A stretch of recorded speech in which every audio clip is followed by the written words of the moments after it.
Hello, and thank you for joining us for another Hagley History Hangout. My name is Ben Spohn, oral historian in the Center for the History of Business, Technology, and Society at the Hagley Museum and Library in Wilmington, Delaware. During these history hangouts, we like to introduce all of you to some of the fascinating research that's been done using the historical collections at Hagley, or that covers some of the intellectual grounds that Hagley covers. One such person who meets both of those criteria joining me today is Kevin Kenny, Glucksman Professor of History and Director of Glucksman Ireland House at New York City in New York City, at New York University in New York City, pardon me, and author of Making Sense of the Molly Maguires, which we'll be talking about today, and which had a 25th anniversary re-release in 2023. So, Kevin, thank you for joining me today. Thank you, Ben. It's great to be here. And just to get us started, going to go broad and start to narrow things down. Can you lay out some of the basic premises of your book? Yeah, the book is called Making Sense of the Molly Maguires, and that's what I was trying to do in a couple of ways. Firstly, the argument of the book really is that American immigration history won't make sense unless we take into account the place where immigrants were coming from, right? So the book brings together Irish rural history with industrial history in the United States. Making sense of the Molly Maguires in that way. And I would say, secondly, there's a challenge because the Molly Maguires left us almost no evidence in their own voice. So almost everything we know about them came from others, mostly hostile observers. And so I was trying to make sense of why the Molly Maguires did what they did, as well as why people criticize them for doing it. Yes, and this is such an interesting story because for our core audience, this stands out as a contrast to the Irish immigration story at Hagley itself in the powder yards, as explored in like Meg Mulrooney's book on Black Powder, White Lace. So this is such a great counterpoint, um, or a different way of looking and thinking about just how different things were 100 miles north. Yeah, you could hardly think of two different models of industrial labor in the 19th century. At Hagley at the DuPont Works, you had a form of paternalism, company town in a sense, but one that really was based on a large degree of harmony of interests between labor and capital, and that was hoped for further north up in the mining region, but it broke down very badly. Yes, certainly. Can we talk about some of the main characters in this story, especially since the Molly Maguires themselves didn't leave behind much? So you're working with a lot of records from people who are incredibly critical of them. Yes, indeed. So among those characters are Franklin Benjamin Gowan, and I'm sorry, try that again. Among those characters are Franklin Benjamin Gowan, the president of the Reading Railroad, Benjamin Bannon, the newspaper editor, the editor of the Miners' Journal. And then on the labor side, we could talk about John Siney, we could talk about John Kehoe. I can say a word on each of those if you like. Yeah, let's work our way through them. So Franklin Benjamin Gowan, president of the Philadelphia and Reading Railroad, and that's what brought me to the Hagley Museum more than 30 years ago to look at the papers of the Reading Railroad Company, which includes, of course, the Molly Maguire collection. Franklin Benjamin Gowan, I guess we could say, was one of the I suppose, minor robber barons of the Gilded Age. He's not a minor figure. He's just perhaps not as well known as some of the others. But he was president of the Philadelphia and Reading Railroad, seeking to secure a monopoly over the production and distribution of coal, anthracite coal, down to the Philadelphia market. And he had various obstacles in his path. One of them was the labor movement, which I argue in the book took two overlapping forms. One was a trade union, the other was the Molly Maguires, and we'll get into that distinction. But another obstacle in his path, given that his goal was monopoly control over the production as well as the distribution of coal, the lower anthracite region where he was active around Pottsville, Schuylkill County, was actually populated by hundreds of small coal operators. Not big corporate capital, but small independent entrepreneurial figures. And this is where Benjamin Bannon comes into the picture. Benjamin Bannon was the editor of a newspaper called the Miners' Journal, which is one of the main sources that I used for this book. But the miners in that title, Miners' Journal, are not the mine workers. They're the small independent operators. There were hundreds of them who were operating coal mines, embodying a spirit of free enterprise and of opportunity, but not compatible with the goal of monopoly capitalism. And so ultimately, Gowan bought them out and drove them out of business as part of the same movement through which he defeated the labor movement in Pennsylvania. So it's quite interesting in that respect. If we look at the labor leaders that I mentioned two. I mentioned John Siney and I mentioned John Kehoe. And distinguishing between them actually reveals the distinction in the labor movement that is critical to this story. Because John Siney was Irish-born. He was the leader of the largest trade union in the United States at that time, the Working Men's Benevolent Association, the WBA. He's Irish-born. Lots of the skilled miners are British and Welsh. Lots of the laborers are Irish. Some of the miners are Irish. He wants to bring them all together, regardless of ethnicity, national background, religion, or skill level, into one big union. And he does that quite successfully between 1868 and 1875. That's the heyday of the union.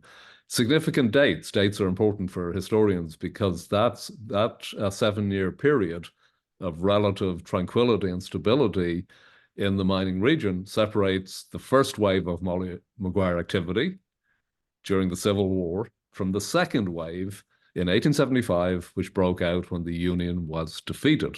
Okay, so you have John Siney as the trade union leader, operating alongside, to some extent, possibly within the union, in the sense that individuals may have been members of the union and of the Molly Maguires, but we need to distinguish between them, because operating alongside the trade union, you have this shadowy group of radical labor agitators called the Molly Maguires, led ostensibly by John Kehoe.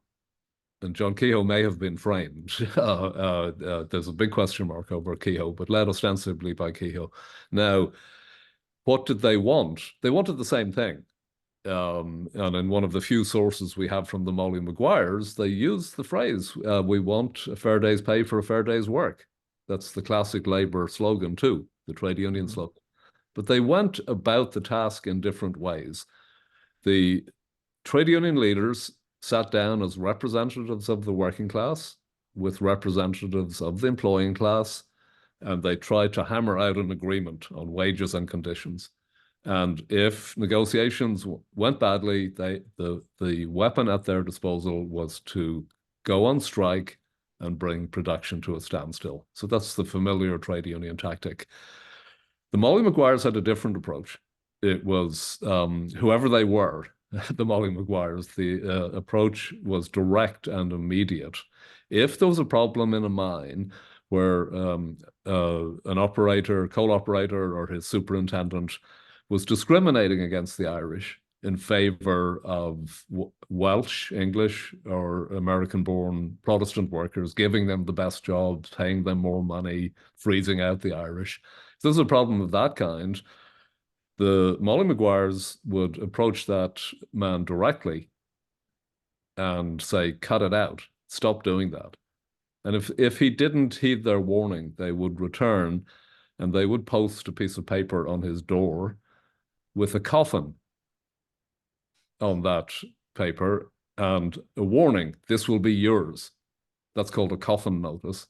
And if the conflict continued, it might escalate into violence in the form of a beating or industrial sabotage, or in the moral code of the Molly Maguires, the ultimate sanction was assassination. Now, the trade union leaders unequivocally opposed violence on moral grounds and on tactical grounds, because they were afraid that if the trade union became associated with violence, that it would be destroyed by its enemies. Benjamin Gowan realized that too, and he collapsed the distinction between the trade union pacifist moral movement and the Molly Maguires, and claimed that the Molly Maguires were the terrorist wing of the trade union.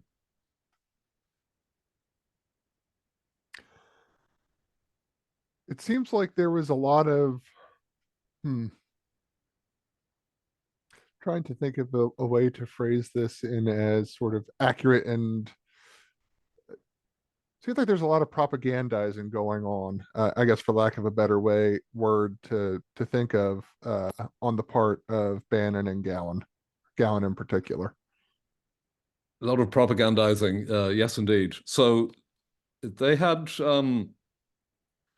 their aims were compatible, but also separate. Remember, Franklin Benjamin Gowan was the champion of the small operators, the small business operators. Ultimately, Franklin Benjamin Gowan drove them out of business in order to secure control of the industry. So what do they have in common? This tragedy unfolds in the 1850s, starting in the 1850s and the 1860s, at a time when nativism, anti-immigrant sentiment, was running very high in the United States. It often does. The United States, as a country that attracts immigrants, also produces an anti-immigrant backlash. We know that from today. What was distinctive in the 1850s was that nativism took on a political force, took on a political power because of the crisis over slavery in the United States in the 1850s. And what I mean by that is something quite concrete and tangible. Up to about 1852, you had a two-party system with Democrats and Whigs. The Whigs collapsed over the issue of slavery. They could not hold their northern and southern wings together. So one of the two main parties in the American political system went into terminal decline.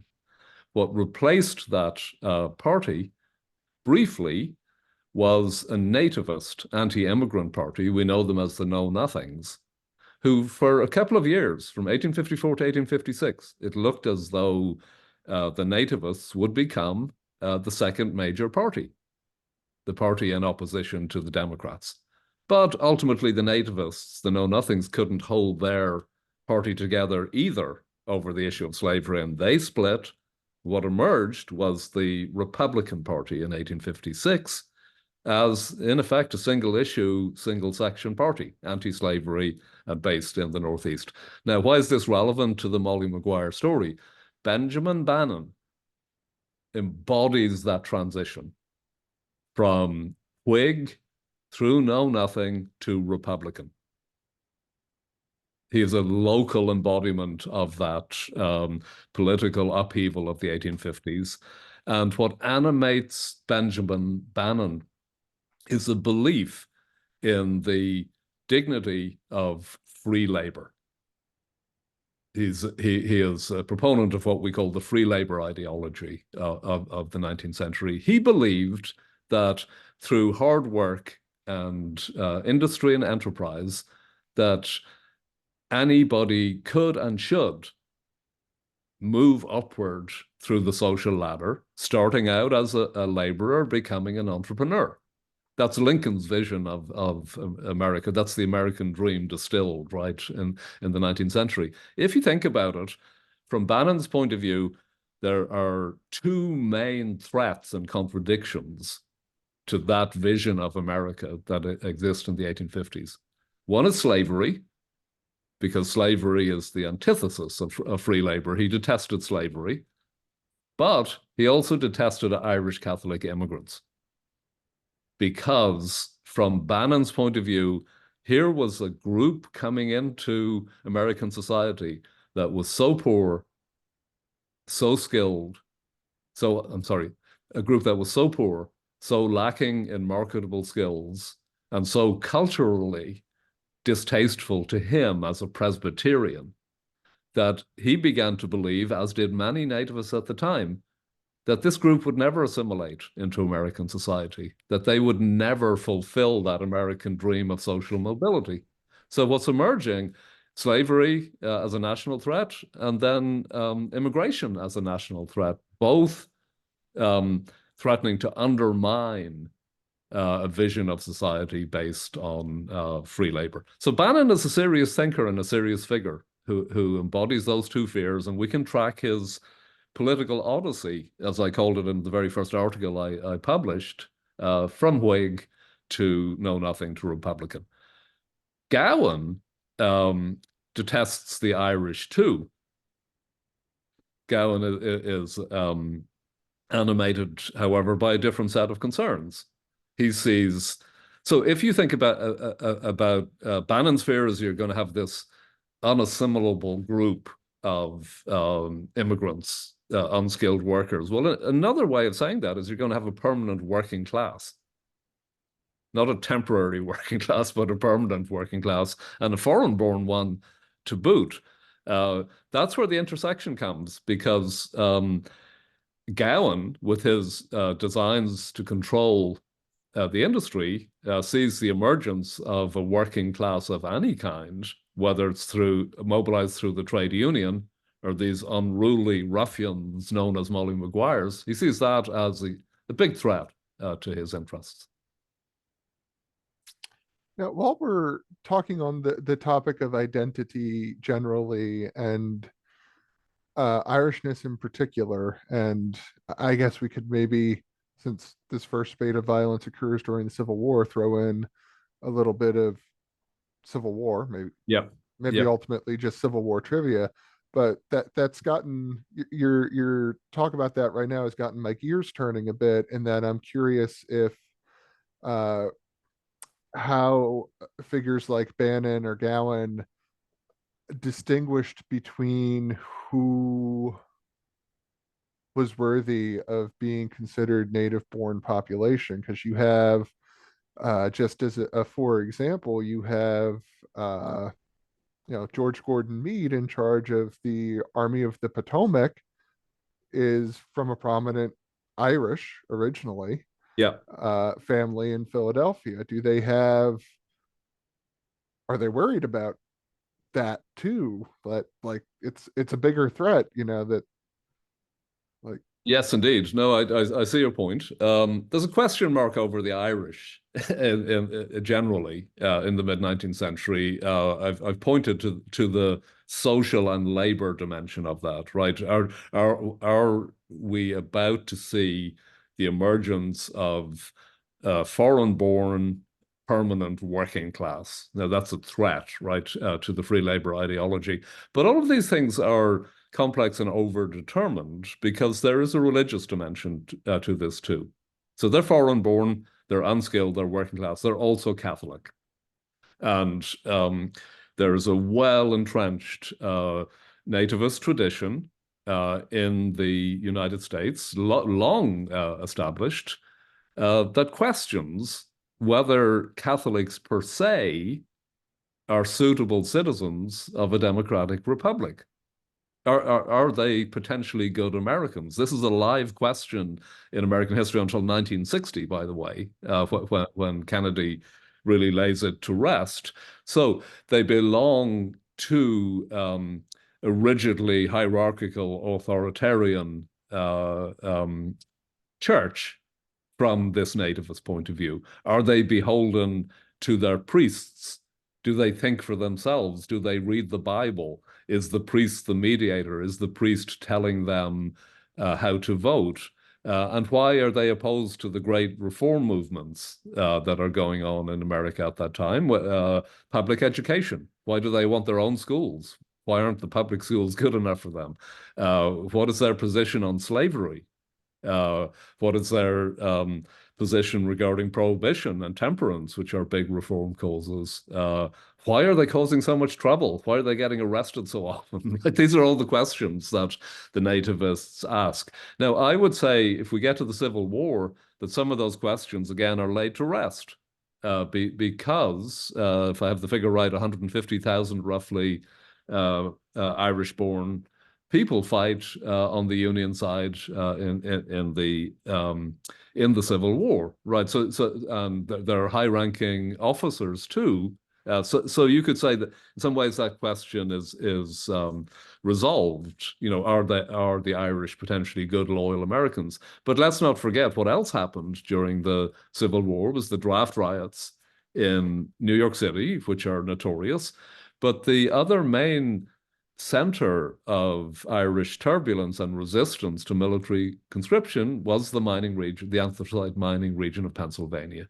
And if we look at the origins of the first wave of Molly Maguire activity, by which I mean the first 6 killings or assassinations attributed to the Molly Maguires, this was all a retroactive thing, right? Nobody was arrested, let alone put on trial in the during the war itself. Only at the tail end of the story in the 1870s was a kind of a retroactive mopping up operation done. And John Kehoe, who we haven't talked about yet, the alleged leader of the Molly Maguires, was actually convicted in 1877 of the very first killing attributed to the Molly Maguires way back in 1862. Now, in that context, what was happening was a mixture of rudimentary labor activism, groups variously known as the Buckshots, the Committee Men, the Molly Maguires, who were agitating in a rough and ready way for better conditions for themselves, but who were also very opposed to the idea of conscription into an army, whereby you could pay a substitute if you were wealthy enough and you could get out of military service. Many of them opposed conscription on class grounds. And then when the war, which began as a war to save the Union, turned into a war to end slavery in 1863, then the powder keg erupts in New York City and in the mining region. And why is that? Are these groups ideologically pro-slavery, or is this even further removed from what they see as being their goals? I think that's a good way of putting it. Are they pro-slavery? They're certainly not anti-slavery.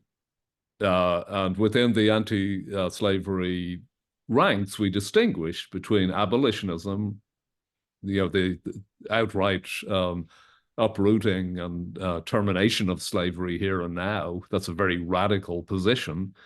And anti-slavery politics, which is dedicated to preventing the expansion of slavery into the territories. To make that concrete, Lincoln is not an abolitionist before 1863.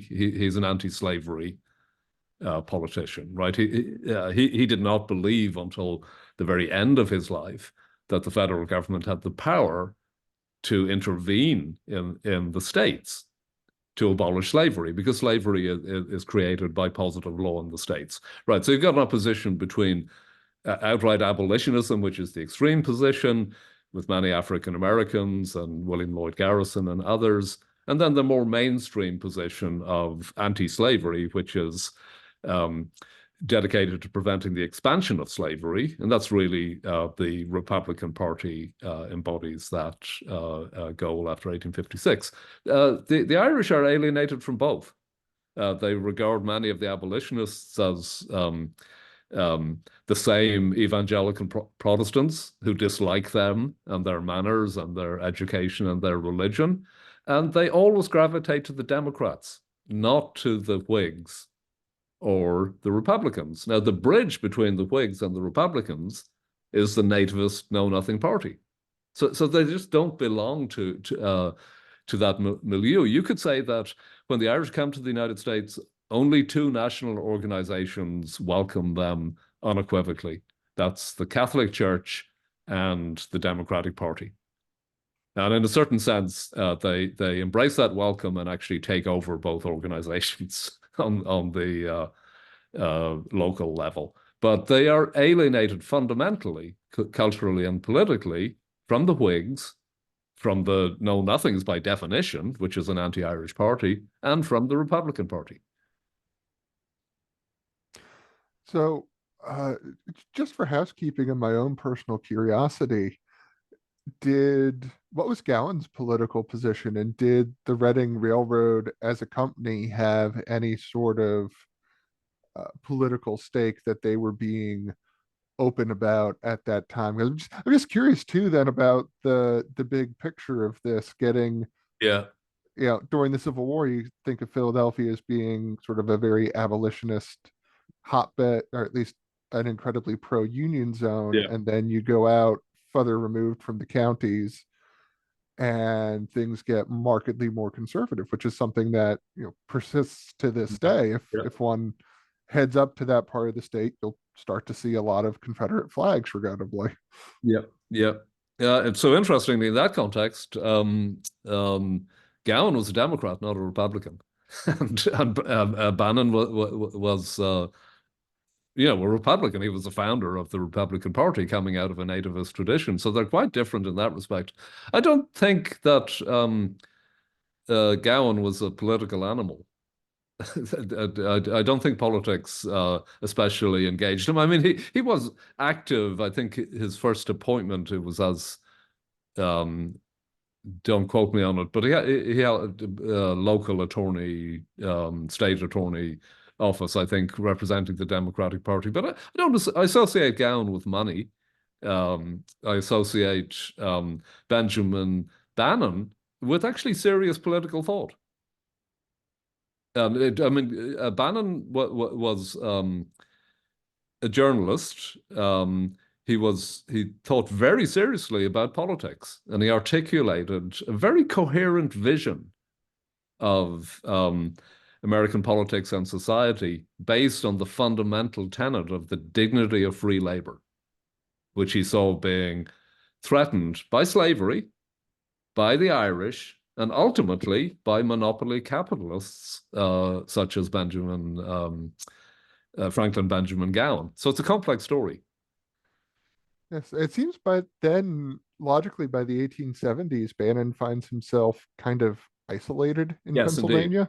Yeah, he's no longer editor of the Miners Journal by the time the second wave of Molly Maguire activity takes place. And indeed, that takes place, the second wave takes place in a context where Franklin Benjamin Gowan is achieving his goal, right? So in order to secure monopoly control over the production as well as the distribution of coal, Gowan has to be able to own coal mines, not just transport coal down from the mining region to Philadelphia, but to actually get into the business of mining coal. The corporate charter of the Reading Railroad actually prohibits the railroad from owning coal mines. That's not a difficult problem to get around in the Gilded Age. I don't have the smoking gun, but you bribe the legislature and you revise the charter. So the charter is revised so that he can by he I mean that his railroad can own coal mines as well as transporting coal, and that's exactly what happens in the 1870s. Gowan drives the small operators out of business.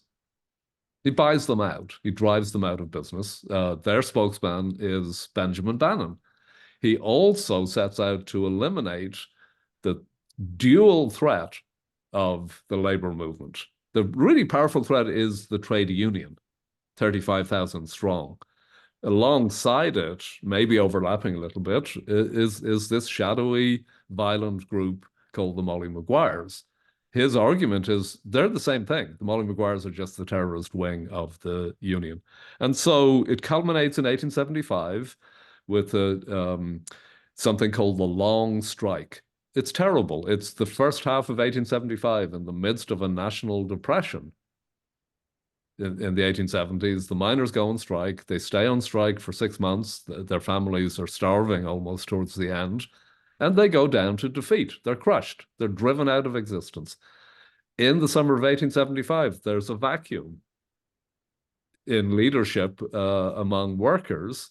And it's in that summer of 1875 that the second wave of Molly Maguire assassinations takes place. That's when the most spectacular violence in the Molly Maguire story takes place, in the context of that turmoil and vacuum following the defeat of the labor movement.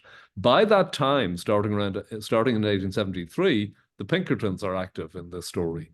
So Franklin Benjamin Gowan has hired Alan Pinkerton, Scottish immigrant, founder of the first private detective agency, National Private Detective Agency, to break the labor movement.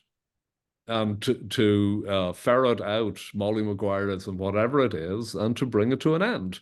And so Pinkerton sends in James McParlin, an Irish-born detective who goes into the mining region undercover, pretends to be one of them, ingratiates himself with the miners, and every week he sends back reports to his superior in the Pinkerton agency in Philadelphia, who shares them with Franklin Benjamin Gowan.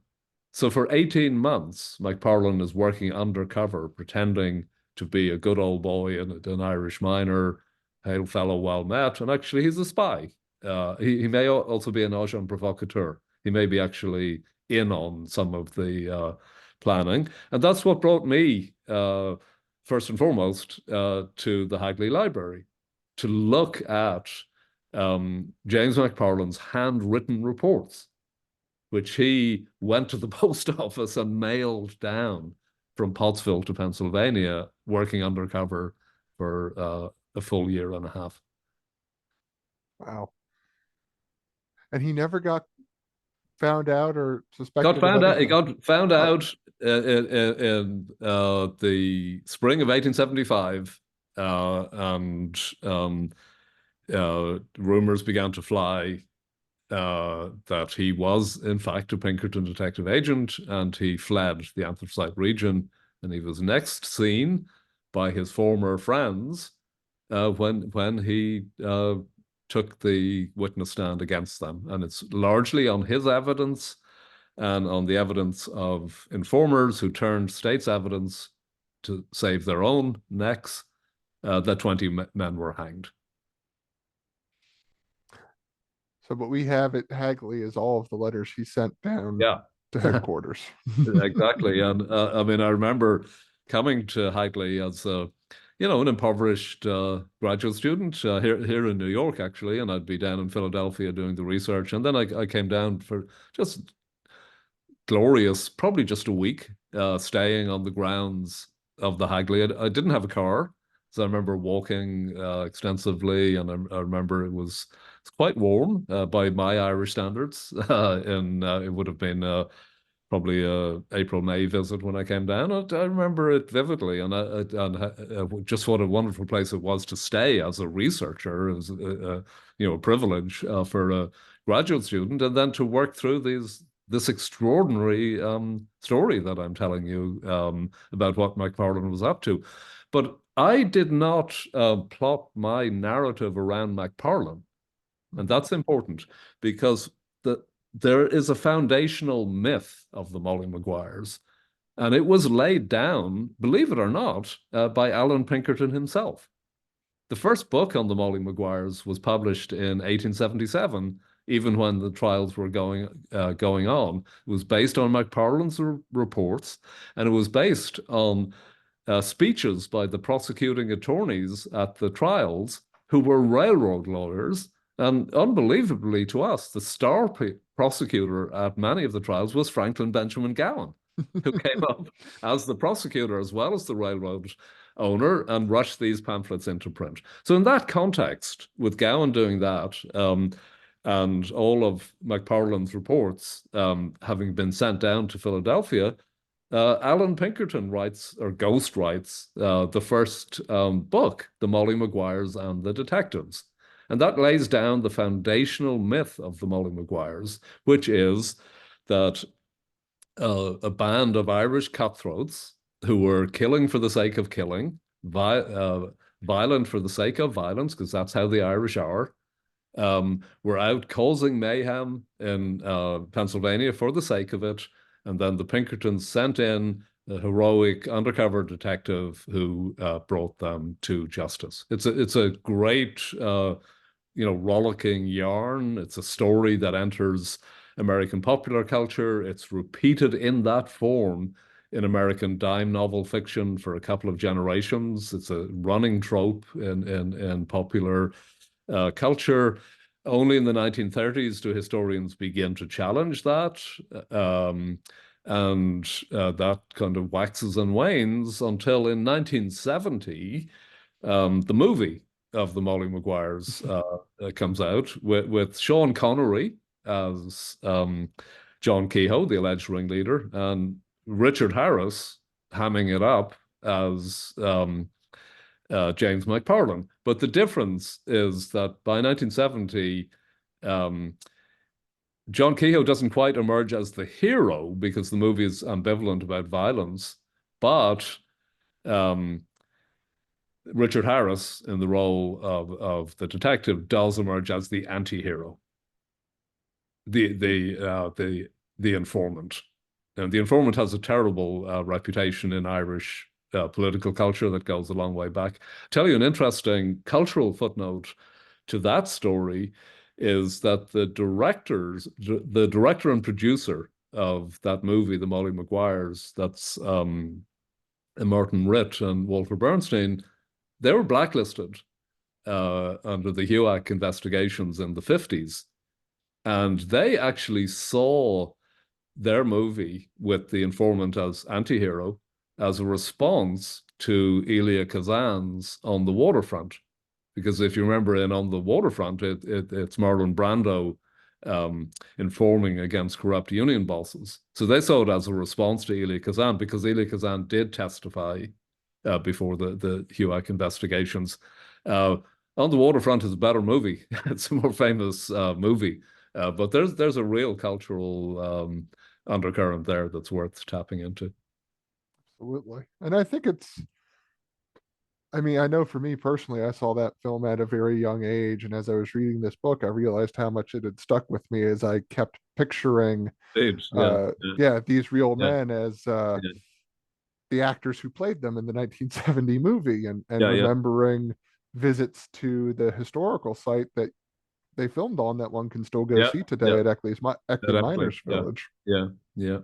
I see that we're rapidly running against time here, and Yeah, and I can run a little longer if you want to. It's up to you. Maybe you're off at 11, but if we run a little over, that's fine with me on my schedule.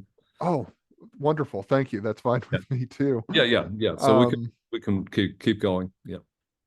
yeah. Well, there was something that sparked my interest as Pennsylvanian whose family has been in Pennsylvania since the 1700s. Uh, and that continues some of the theme with identity and language in particular. Can you say anything about the Molly Maguire's use of the Irish language? Yeah, this is a very distinctive attribute of the story.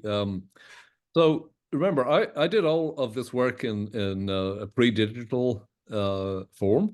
Yeah, I did the research in the 1980s, and so it was really fun detective work. And you had to go to the archives. I mean, I see now that a lot of the Molly Maguire collection has been digitized, right? That wasn't even a concept when I was doing it. The reason I mention that is the newspaper accounts and other sources and trial records occasionally, census records occasionally gave me clues not only that the Molly Maguires were Irish, but what part of Ireland they came from, right? And I think there were about 50 people implicated in the Molly Maguire trials, and I had direct evidence on 14 of them that was suggesting a certain pattern.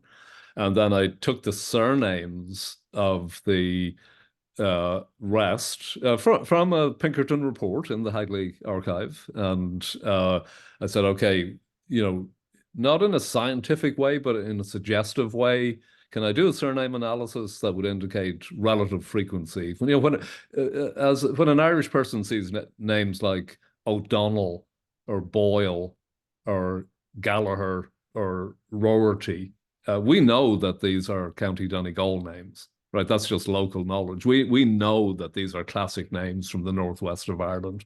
So following the clues, fragmentary evidence, surname analysis, intuition, the rest of it, I was able to establish a suggestive pattern that people from this county, Donegal in northwest Ireland, were at the heart of the Molly Maguire story. The key players, time and time again, among the executed men, among the major players identified, came from there. So what's distinctive about that part of Ireland is that it's one of the areas where people speak Irish still as a first language. It's known in Ireland as a Gaeltacht region, an Irish language. It still is an area. So by the time the Molly Maguire story is unfolding, most Irish immigrants spoke English. Many of them spoke Irish as well, but most of them were bilingual. Interesting because English language education had been imposed on Ireland by the British as a form of colonial rule, but it had the, if you like, unintended consequence of equipping immigrants with a very useful skill when they came to America, which was the Irish spoke English. That's something so obvious that we often overlook it. Now, probably 25% we estimate of these immigrants also spoke Irish on a regular basis. And if we were to look at monolingual or monoglot Irish speakers, in other words, those who spoke only Irish in Ireland at that time, it's probably as low as 5%, even that far back. But again, the fun of doing research and tracking down little trails is the number of times that the significance of the Irish language came up in the story as I was researching it. I'll give you one example that has always stuck in my mind. A 68-year-old woman called Celia O'Donnell, there's that name, I know it's a Donegal name, was testifying at one of the trials, and she needed an interpreter because she didn't speak English. Her language was Irish, so it had to be there had to be somebody to translate from one language to another. But more than that, examples of people involved in the Molly Maguire activities who spoke Irish as their first language, even if they spoke English. And that comes up just fleetingly. For example, at the wake, the Irish wake for Alexander Campbell, one of the executed men, the reporter from the New York paper says they when they saw us coming, they switched to a different language. They switched into their own language, and that wake, he reported, also consisted of a custom that's known as keening, whereby keening is a form of lamentation for the dead, usually performed by women who are skilled in the art. It's an emotional lamentation for the dead. So you have all these little clues and fragments. What does it all mean? It means that the nucleus of the Molly Maguires came from one of the most remote and least anglicized parts of Ireland. And ultimately, they were outliers even in their own community. They were outliers among the Irish. And what happens in the Molly Maguire story is that the Molly Maguires are disowned by the twin pillars of the Irish American community, the Catholic Church and the trade union movement. Both condemn Molly Maguireism as, to use another Irish phrase, as beyond the pale. You know that phrase, beyond the pale. Well, the pale actually was a geographical demarcation of, on one side lived the wild Irish, they were beyond the pale, and inside the pale, P-A-L-E, lived the civilized Irish or the British overlord. That's the origin of the term. But if we extend that as a generic term, beyond the pale, outside the bounds of acceptable community, the Molly Maguires were disowned by the Irish as well, by the leaders of an Irish immigrant community that was seeking assimilation and respectability in Pennsylvania. Yeah, I thought that was a particularly interesting note that at least the earlier bishop in Pittsburgh, while while the bishops in Scranton and Philadelphia Yeah. denounce any secret societies, that he seemed to be, uh, at least that he supported the AOH. Yeah, so he didn't support Molly Maguireism, right? He didn't support violence, but he did not condemn the AOH. And we actually haven't touched on that distinction yet, because I have indicated that Franklin Benjamin Gowan equated the Molly Maguires with one organization. That's the WBA, the Working Men's Benevolent Association. He said, oh, they're just the terrorist wing of the trade union. But Molly Maguires were also associated with another organization, and this is what Mike Parlin's reports are all about. If you look at them in the Hagley Museum and Library, he's saying that they're operating under the cover of an ethnic fraternal organization called the Ancient Order of Hibernians, the AOH. Now, the Ancient Order of Hibernians still exists. It's a benevolent society. You could say, a little bit like the Masons today, or the Oddfellows, or the Knights of Columbus. It's a fraternal organization, a social club, a networking site. The Ancient Order of Hibernians operated in that way on both sides of the Atlantic in the 19th century. And there is evidence that the Molly Maguires, whoever they were, used the local lodges, as they were called, of the AOH for violent as well as fraternal purposes, right? So all of the evidence, when we sift through it, suggests that the Molly Maguires, to the extent that they were organized, which wasn't very organized, were operating within local lodges of the AOH, the Ancient Order of Hibernians. Now, that's kind of fatal for them, because it allows their enemies, whether it's a nativist or an anti-labor critic, to say, "Oh wow, this is big. This is part of a conspiracy. They belong to an organization with national and even international ramifications." That sort of thing is grist for the mill of anti-immigrant, anti-labor conspiracy thinking in the 19th century.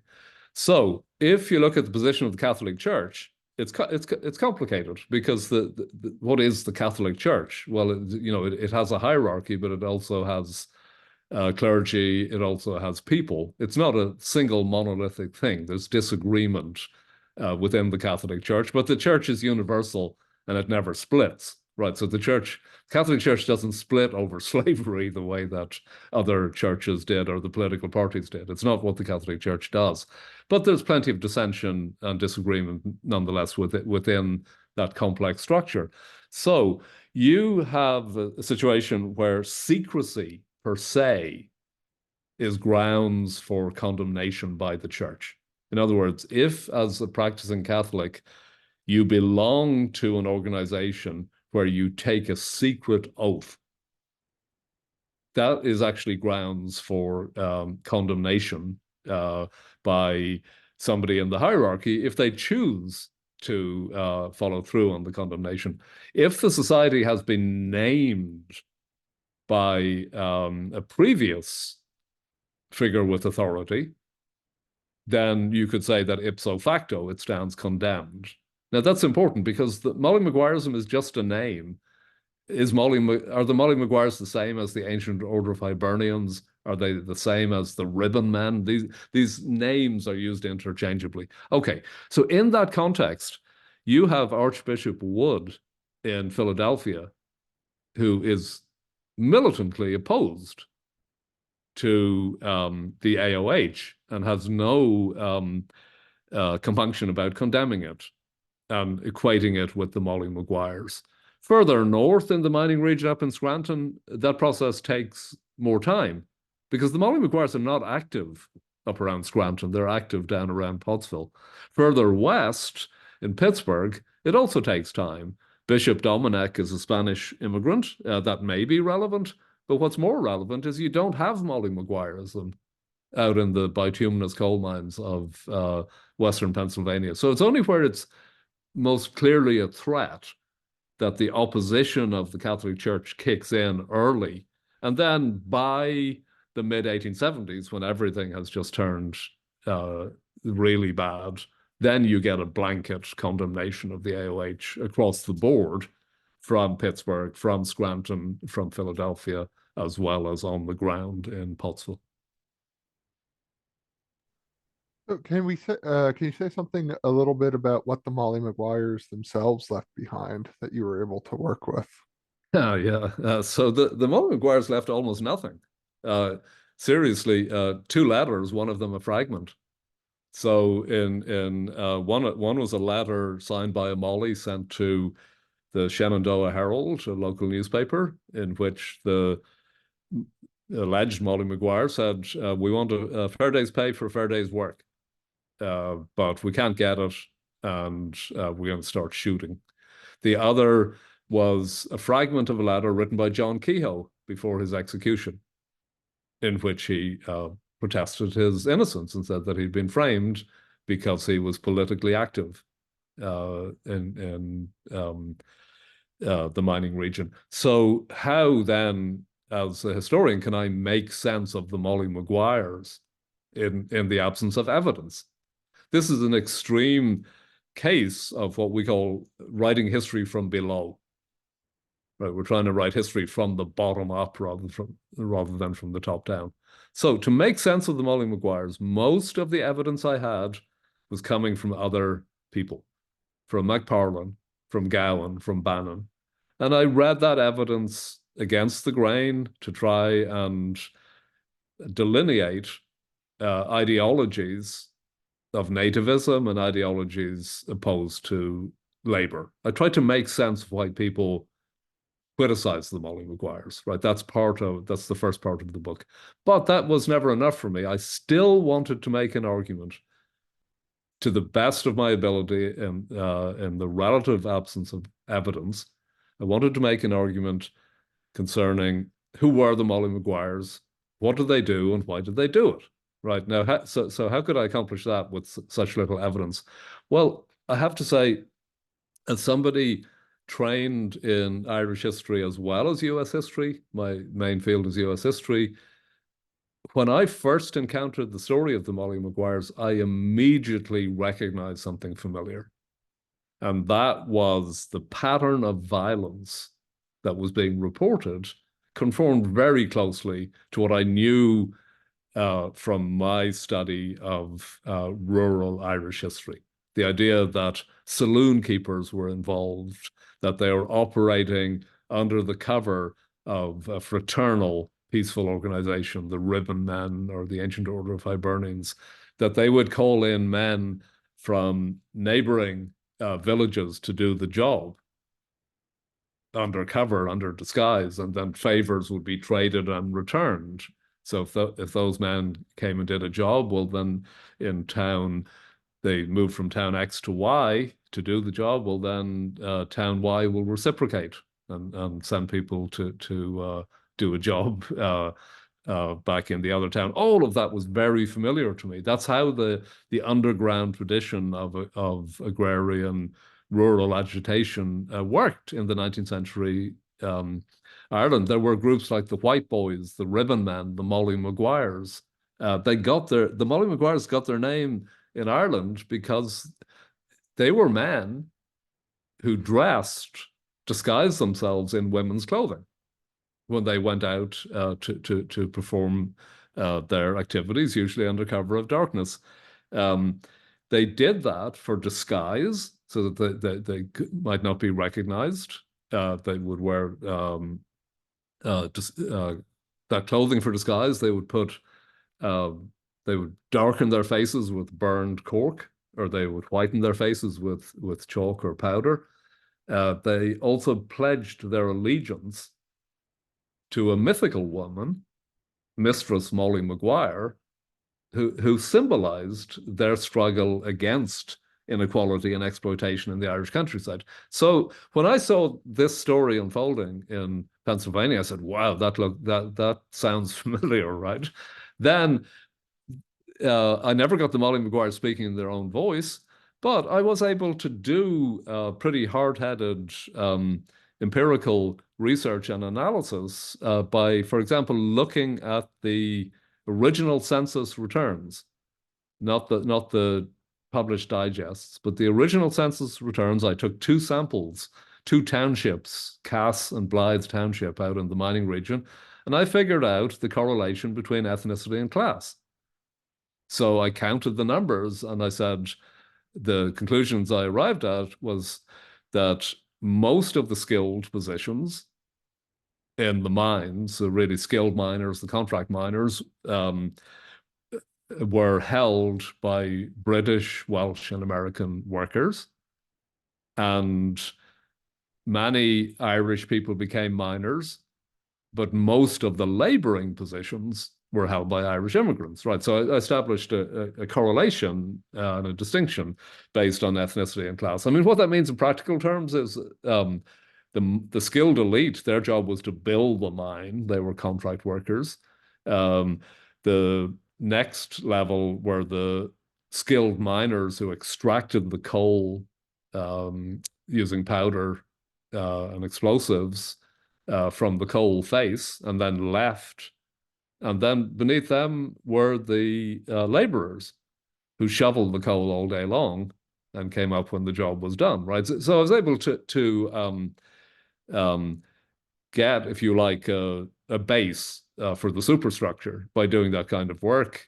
And then I recognized the pattern of violence, and then I just tried to read very hostile, pejorative accounts of that violence for the inevitable grain of truth that they contained. And so, there are two opposite interpretations, two poles of interpretation that I try to avoid. One is that the Molly Maguires were simply depraved Irish killers, as Alan Pinkerton and the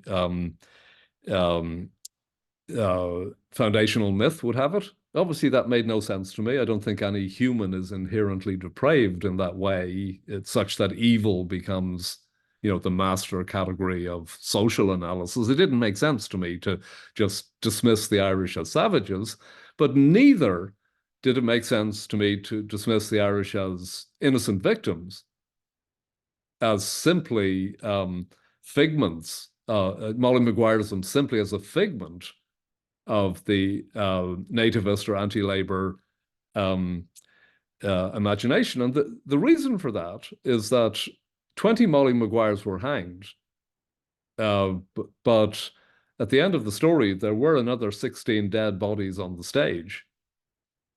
And that's the men that they were executed for killing. Now, I don't know if the men who were executed were all guilty. Some of them may have been innocent, some may have been involved in other activities and may have been convicted of the wrong crime. But I do know that desperate Irish immigrants, a small number of them,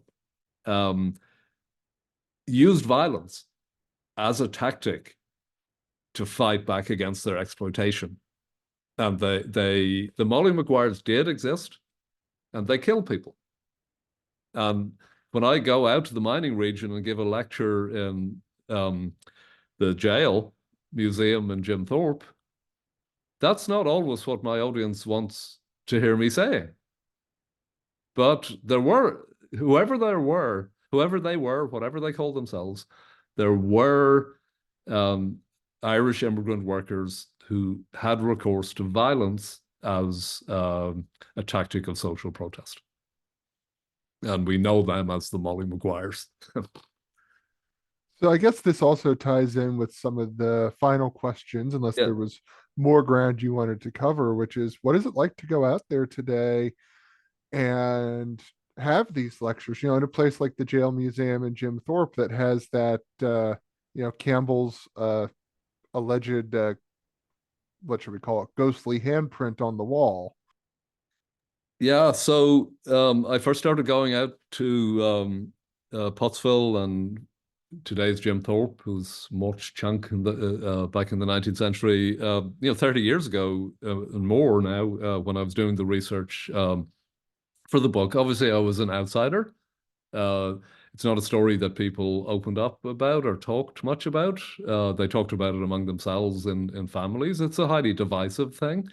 I got to know people out there. I got to know actually Joe Wayne, who still in those days was still running the Hibernian House, and he is a direct descendant of John Kehoe at the same pub or saloon that Kehoe was active in.